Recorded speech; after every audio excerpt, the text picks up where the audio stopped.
and I said it in another meeting, that after the COVID-19 pandemic, now the new pandemic we are dealing with is the pandemic of lies.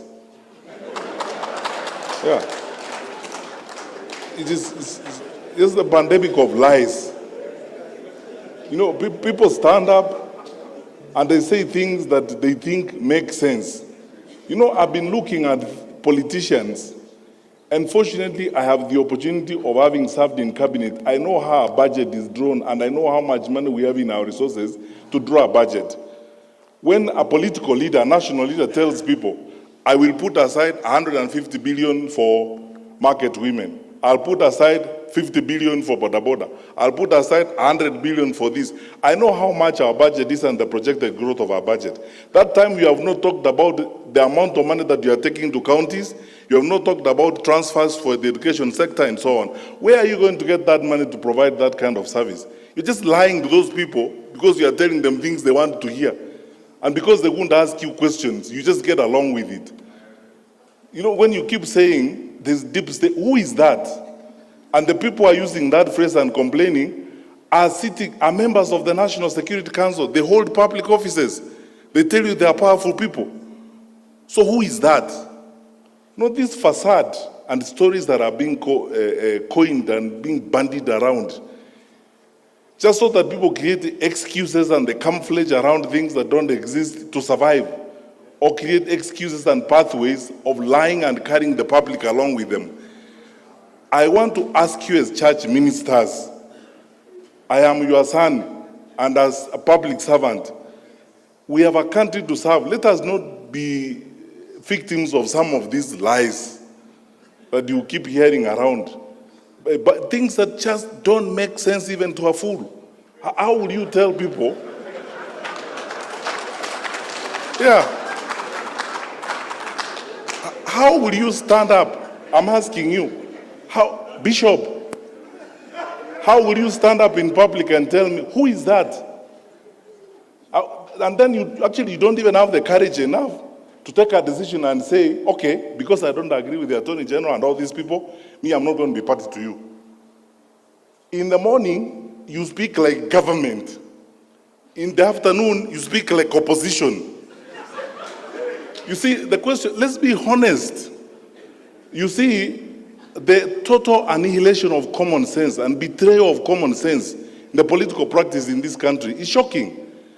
When you tell people about there being who is that? What is that deep state? The Inspector General who seated here?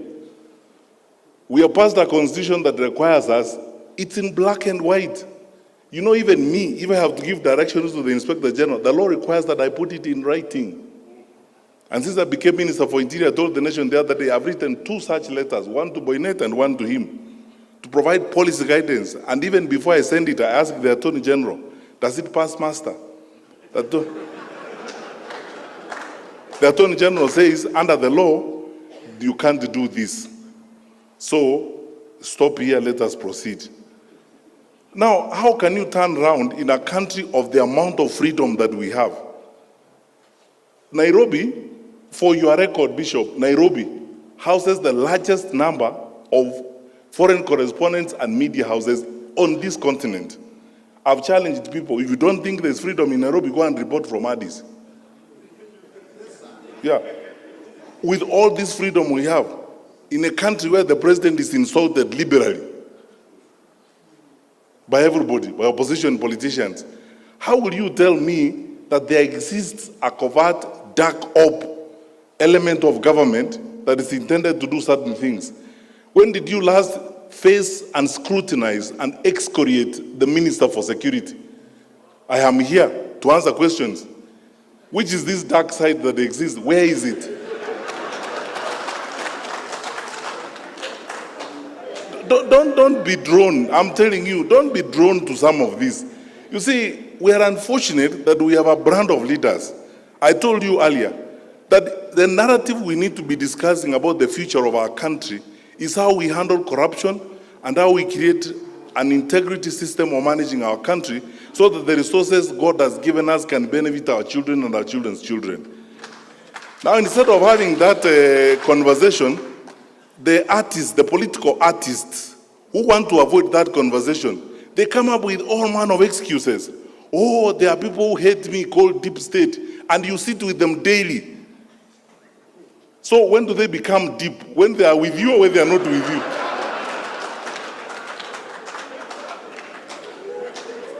So, look, forget about this. We run an open, transparent, accountable government. Our president, my boss, is probably one of the most liberal and open-minded heads of state on this continent. We are a responsive government. I am not aware. Tell me what you want to know about this government and where you want to go, I take you there. Do you want to go and sit in MC3 in Matiangi'S office and watch the patrol thing? And so on. When you ask questions, we will answer. But you see, to create campaign jargon, you know, this story of you must look for a way of creating some level of sympathy so that people can sympathize with you, that you are an underdog. So you create some phantom, some fictitious devils that are existent somewhere that are against you. And these devils are not described. So you use some communist type language and call them deep state. And say, you know, these people, they may be having the state, but we have God. God is for all of us. You can't have God yourself. So, Bishop, forget about this thing, my brother. Let's just go forward and build our country. That doesn't exist. Secondly, and that's why I say thank you for asking me this question, because I never get this opportunity to respond to these things. So I tell you what I think. I mean, if I wasn't before religious leaders, I would have even used a stronger language. Because this is petty, it's empty, there's nothing, it's hollow. People are just loitering around saying things that don't exist. Let them deal with issues. You know, I keep telling people, these elections are like an interview. You leaders have conducted interviews before, haven't you? So when I come before you, you tell me, Fred, good, you want this job? Yes.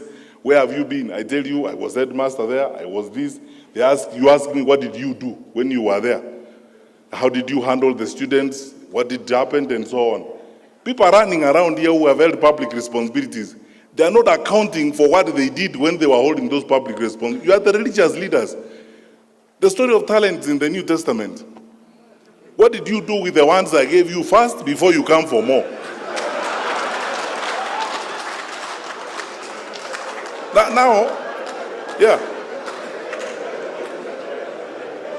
Now they are lying. Yeah. They are moving around and saying, oh, you know me. As you know, please sympathize with me. There is a certain dark group of people called Deep State who hate me. They don't like me. They don't want me to be a leader. They plot evil against me. You drive public money in that state. You eat food bought by that public state that you are condemning. You live in a house of that state. When does it become deep and deeper than you?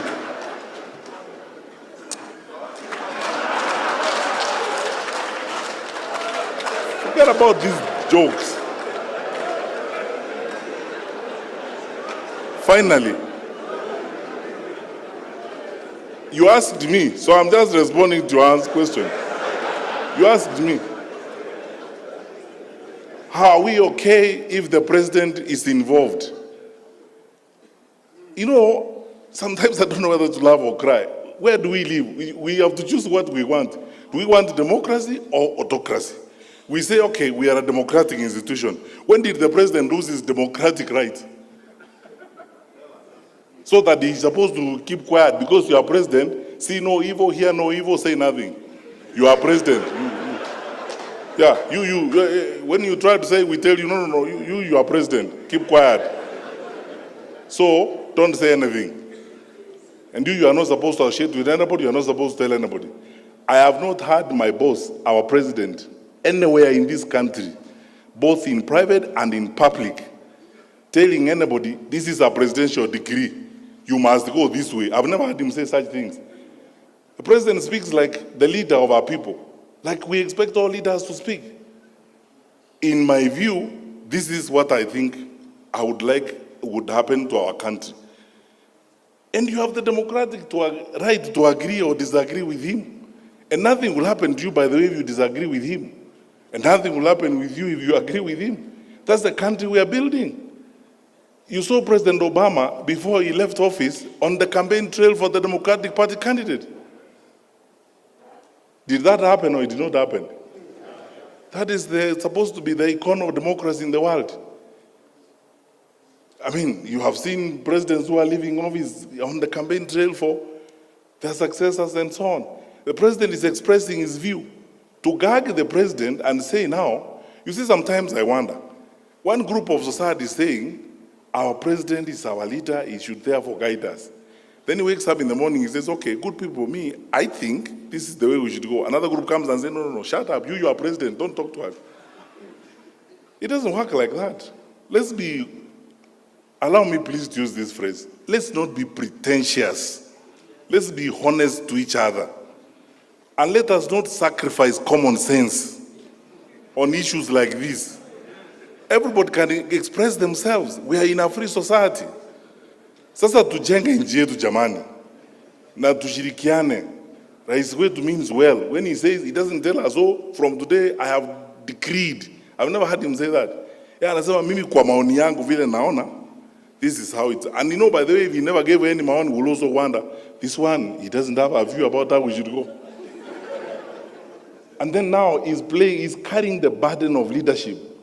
As a leader, I have led you for 10 years now. I thank God for the opportunity. I've made my contribution. This is where I think I've moved the country to. And in my view, this is how I suggest we proceed.